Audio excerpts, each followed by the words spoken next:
খলিফা হিসেবে আবু বকর রাদিয়াল্লাহু আনহুর প্রথম ভাষণ। ইয়া আইয়ুহান নাস, আমি তোমাদের নেতা নির্বাচিত হয়েছি, তবে আমি তোমাদের মধ্যে সর্বোত্তম ব্যক্তি নই। আমি যদি ভালো কাজ করি তোমরা আমাকে সাহায্য করবে, আর যদি অন্যায় কাজ করি তোমরা আমাকে সঠিক পথে ফিরিয়ে আনবে। সততা আমানত আর মিথ্যা খিয়ানত। তোমাদের মধ্যে দুর্বল ব্যক্তি আমার নিকট শক্তিশালী, যতক্ষণ না তার অধিকার আমি আদায় করে দিতে পারি ইনশাআল্লাহ।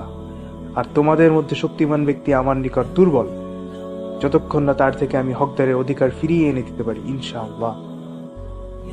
যে জাতি আল্লাহর পথে জিহাদ করা পরিত্যাগ করে, আল্লাহ তাদের লাঞ্ছিত অপমানিত করেন।